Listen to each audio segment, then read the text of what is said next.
Hola amigos, qué gusto que estén con nosotros aquí en Offbeat. Hoy estoy particularmente emocionado porque estamos iniciando con esta serie de programas especiales Offbeat y me emociona particularmente el tremendo invitado que tenemos hoy en día para inaugurarlo. Daniel, muchas gracias por estar aquí con nosotros, por abrirnos las puertas de tu casa, además, porque estamos justo en el espacio donde Daniel estudia y donde trabaja. Daniel, muchas gracias a ustedes. Es un honor para mí ser invitado a su programa. Soy fan, lo veo todas las semanas que sale y es un gusto estar aquí. También a mí particularmente me emociona porque Daniel y yo estudiamos juntos hace ya como 10 años. Más o menos. Entonces, Daniel, ya estás medio viejo, pero... ya estamos. Pero pues es muy grato para mí esto, ¿no? Pues para los que no lo conozcan, Daniel es un baterista tremendamente activo de aquí de la Ciudad de México. Actualmente está de gira con Sin Bandera. Has tocado también con artistas de la escena local, como Nana Mendoza, como Daniel Vadillo, que acaba de regresar de Holanda, un pianista que toca en Latin Jazz, sí, ¿no? Sí. Tiene su propio proyecto, Malanga, que toca también Latin Jazz. Ha tocado con Lila Downs, con muchos otros artistas, ¿no? Entonces, sí. Es un honor realmente tenerlo aquí. Y pues, Daniel, empecemos. ¿De qué nos vas a hablar hoy? ¿Qué tienes en mente? Quiero hablar de la batería en la música afrocubana. Y específicamente vamos a hablar del género songo. ¿Qué es el songo? El songo es un estilo musical, es un género creado por los Bam Bam, esta super banda cubana. Se creó a finales de los años 60 y justamente hay un personaje muy importante dentro de los Bam Bam que se llama José Luis Quintana Changuito, que es el creador del songo en la batería. Entonces, el songo fue creado en la batería, no es un género adaptado. Este es uno de los géneros, justo de los pocos géneros afrocubanos, que nació en la batería. No es una adaptación que viene de otras percusiones o de otros ensambles que se adaptaron después a la batería, sino que nace propiamente en la batería. ¿Y esto más o menos en qué año es? Mediados de los 60s, finales de los 60s, por ahí. ¿Y la batería presentaba ya una configuración como la que tenemos ahorita? Claro, en ese entonces no había platillos. Lo que se usaba también era una especie como de tronco de madera y al que él le llama caña brava. Y ese instrumento proviene de la rumba. Ahí en la rumba se toca el catá. Es un patrón rítmico que se llama catá. Pero Changuito lo que hizo fue que lo añadió a su batería, a su set de batería. ¿Y podrías mostrarnos cómo es este patrón? Claro que sí. Entonces, el primer patrón que él desarrolló lo podemos escuchar en una canción que se llama La Compota y es de finales de los años 60 y va algo así.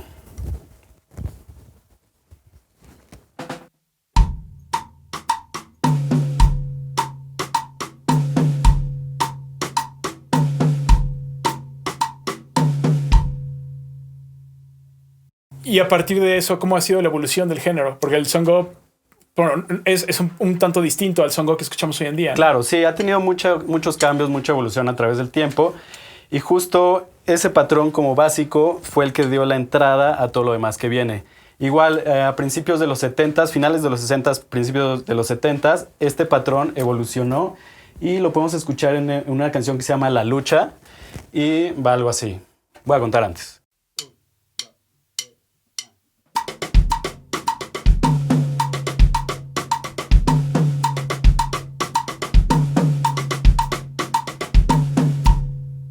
Este tiene una variación, igual es de la misma época y se tocaba así.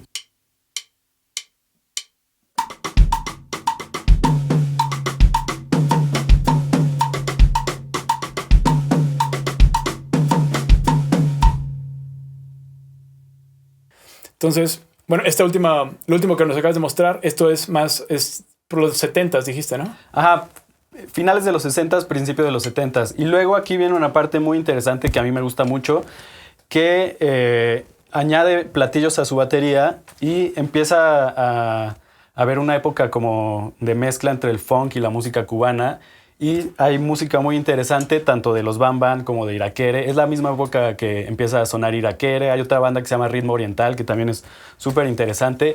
Y empieza a haber una mezcla entre funk y música cubana muy chida. Entonces, aquí hay una canción que se llama Chirrin Chirrán, que es del año 73. Y el ritmo que propone en esa canción es este.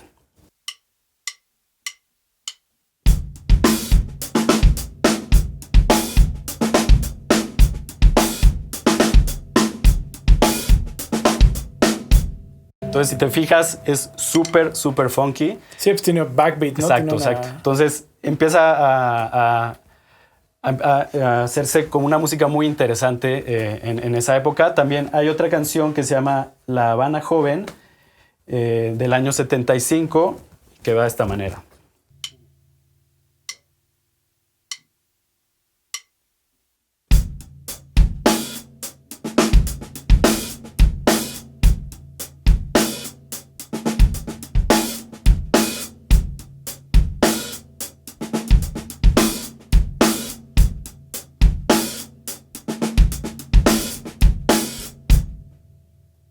Y esto porque justo se nota mucho la influencia del funk, ¿no? Ah. El backbeat marcando 2 y 4, pero y esto era complementado, los demás músicos estaban aterrizándolo más hacia el lenguaje latino, ¿cómo funcionaba? Había una mezcla, había guitarra eléctrica como haciendo super funky, haciendo como mucha rítmica, había un tumbao de piano, había conga, esto tiene clave, esto que acabamos de ver, bueno, los ejemplos que acabamos de ver están en 2/3, y siempre en el songo, se me había olvidado decirte que se usa la clave de rumba. La clave de rumba, que tiene un octavo recorrido, ¿no? Exacto. ¿Podrías demostrar? O sea, la diferencia entre la clave de rumba y la clave... La clave son es así.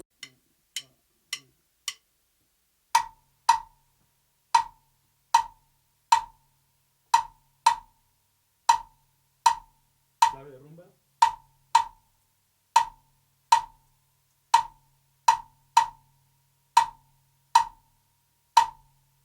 Justo, ¿no? El último golpe está recorrido un octavo, ¿no? Entonces, en esta música, justo en este estilo, se utiliza la clave de rumba. Y los ejemplos que hemos visto están en clave 2/3. Súper. ¿Y después qué pasó? O sea, bueno, terminando... La época funky duró aproximadamente desde el 75 hasta como el 85. Hay también un patrón muy interesante que se escucha en una canción que se llama El Montuno sin complicaciones, que es del año 1980 y es así.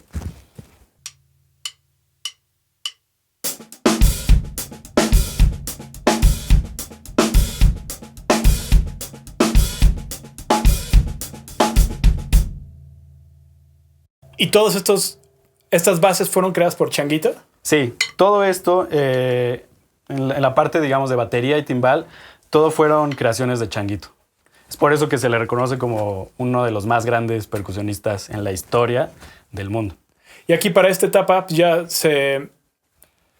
no tiene bueno, supongo que todavía la tenía, pero ya no es tan marcada la influencia hacia el funk, ¿no? Ya se pierde un poco esa sensación del backbeat. Sí, ahora lo que empieza como a mediados de los años 80 es como una mezcla entre sonidos electrónicos y se cambia un poco como la intención del songo. Y es una época que no soy muy fan, que digamos personalmente, no me encanta, pero pasaron cosas muy interesantes. Por ejemplo, durante esa época desarrolló Changuito una campana que se le conoce como la campana de songo. Entonces apareció por ahí del 87, no recuerdo bien en qué álbum, pero más o menos por esa época apareció y es de esta manera.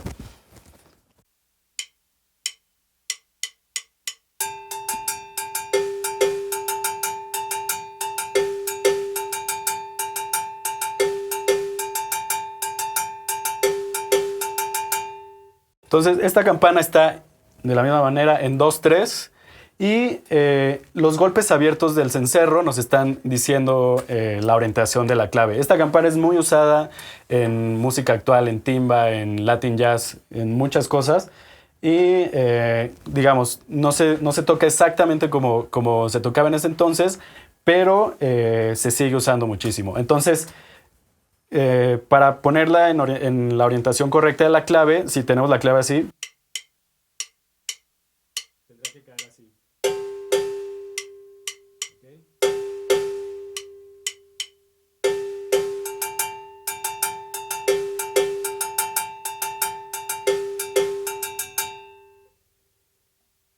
¿Y esto lo incorporas a la clave al resto de las bases? O... Exacto. Esta campana, hay una canción que se llama Aquí que baila gana. Aquí el que baila gana. Es del año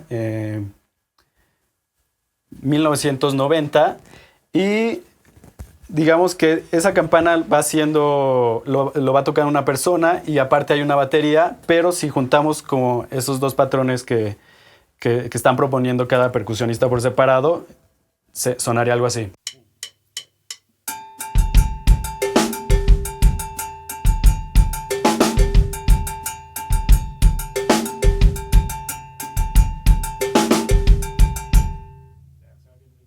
Sí, está muy chido. Rico. Y posteriormente, ¿qué pasó? Todo esto fue, estamos hablando de los 80s, ¿no? Ajá. Que justo esta influencia de la música electrónica, los sintetizadores y baterías eléctricas, pues también... Sí, y en esa época también empezaron a experimentar mucho con música del Caribe, con merengue, con bachata, cosas así. Y surgieron como subgéneros, uno llamado merenzongo. Pasaron cosas interesantes. Digo, esa época no me gusta mucho, pero sigue siendo rítmicamente hablando muy interesante. Después de eso, a principios de los 90s, cambiaron de baterista los Bam Bam. Entonces, Changuito salió de la agrupación y entró el hijo del director de los Bam Bam, Samuel Formel.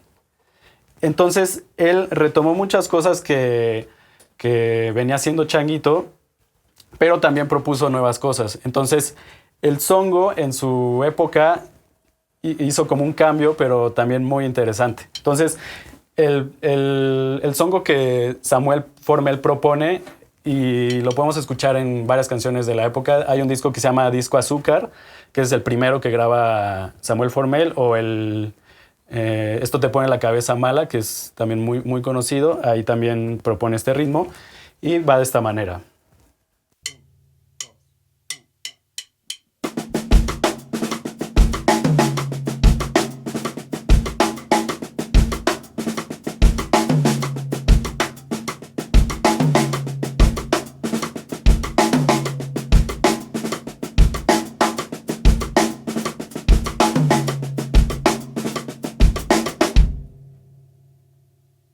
Este patrón en particular a mí me gusta mucho porque te puede dar como mucha libertad. Entonces la mano derecha la podemos soltar en toda la bataca y podemos como improvisar en base a este patrón y suena algo muy chido. Voy a intentar algo así. Ok.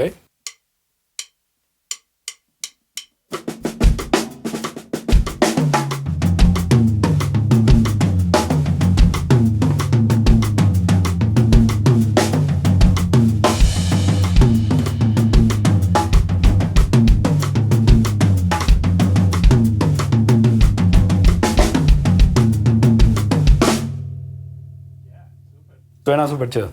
Y posteriormente esto, ahorita estamos hablando de esto, Formel llegó en los 90s, ¿no? Sí. ¿A partir de ahí ha habido algún otro cambio en el género? O...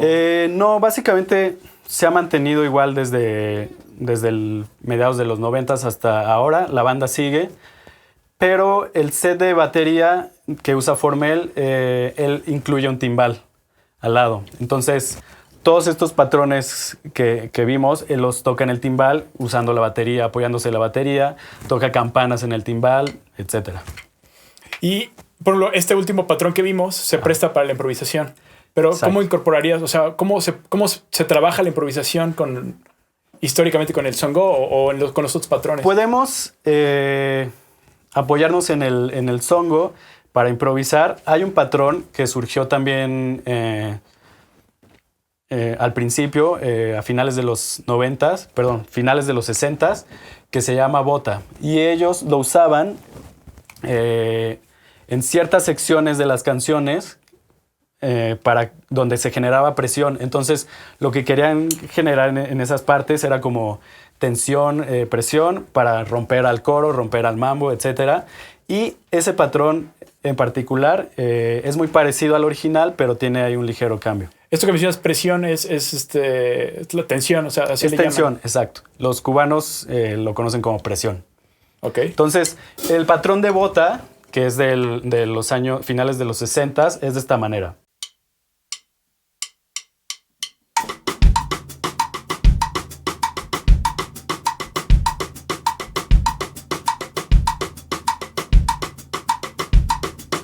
Entonces, si te fijas, es muy parecido al songo tradicional, pero tiene ahí un ligero cambio.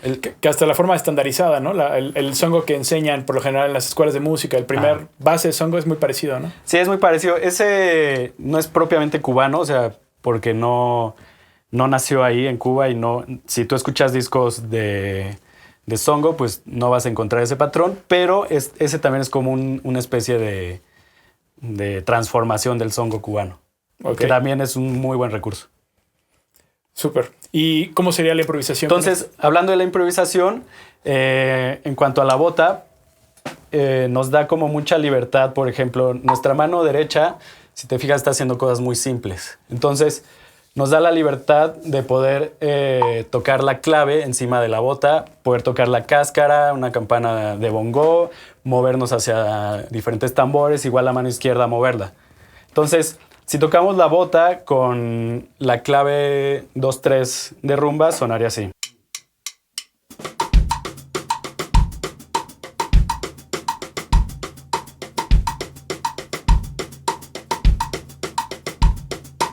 Si la toco con la cáscara, sonaría así.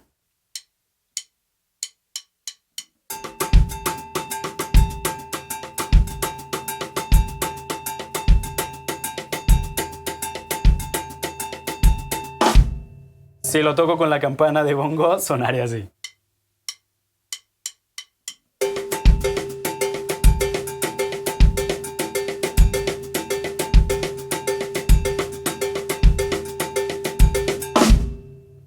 Pues sí, todos proponen como sensaciones bien distintas, ¿no? Exacto. Entonces, hablando de improvisación, podemos apoyarnos mucho de la bota y empezar a jugar con todo este tipo de elementos, ¿no? Mover la mano derecha, poner la mano izquierda, sacarla a la batería. Hay muchas posibilidades. Súper. Pues, ¿qué te parece? Oh, y también, yo quería preguntarte, antes de ver como un poco más de improvisación, ¿cómo has incorporado tú todo esto a tu lenguaje particular y a tu repertorio? ¿Cómo incorporas esto? Si tú has hecho algún tipo de, pues, retomar a lo mejor solo un elemento. ¿Cómo has construido tú a partir del songo? Claro. Yo, digamos que, bueno, no solamente yo. Sería muy raro que alguien toque songo tradicional, más aquí en México, porque en Cuba hay algunas bandas que lo tocan, pero aquí en México pues, es muy raro. Yo en donde lo utilizo más es en el Latin Jazz, en un lenguaje en ese estilo. Y no solo, o sea, es como incorporarlo a mi lenguaje, ¿no? Entonces hay una grabación justo que hice con Malanga, de un arreglo de A Night in Tunisia. Esa canción estoy tocando un songo en el verso. Entonces, si pueden buscarlo en Spotify, escucharlo en Spotify, buscarlo como Malanga Latin Jazz y la canción de A Night in Tunisia. Escuchen el tema y estoy tocando ahí un songo con la campana de songo. ¿Okay? Y en un contexto más de Latin Jazz, pues podemos mover la mano derecha hacia el ride y jugar con la bota, con los diferentes patrones, etc. Pues, ¿qué te parece que ahorita nos despidamos justo con una improvisación? A lo mejor donde puedes aplicar esto, lo que nos has estado explicando. Antes, a mí solo me gustaría agradecer a toda la gente que nos está ayudando para producir estos programas especiales, ya que tenemos un extra, además del equipo de Offbeat. Queremos agradecer muchísimo a Martín, a Laura y a Adrián de Visual Mates, que hoy se pusieron guapísimos, trajeron cámaras, iluminación y nos están ayudando muchísimo con la producción. También, Daniel, no sé si quisieras decirle a toda la gente dónde te pueden encontrar, cuáles son tus redes sociales. Claro que sí. Me pueden encontrar en Facebook como Daniel Ponce Drums, en Instagram como Danny P Drums. Y mi canal de YouTube es de Ponce SM. Que también súper recomendable. Tienes ahí también algunos tutoriales, solos. ¿Qué más podemos ver en tu canal? Sí, tengo algunos covers que he hecho de música cubana, tutoriales, justo, de todo un poco. Súper. Pues amigos, Daniel Ponce, esto no es todo. Dentro de una semana vamos a tener una segunda parte con estas especiales de Offbeat. También quisiera agradecer a las otras 2/3 partes de Offbeat, a Kenneth y a Roselinsky, que ya conocen, que también su aportación a esto es impresionante, nos ayudan muchísimo. Y pues ya saben, estén al pendientes de la semana que entra, el próximo martes. Vamos a seguir con Daniel Ponce. Esto es Offbeat, yo soy Carlos Bischoff y pues aquí estaremos el próximo martes.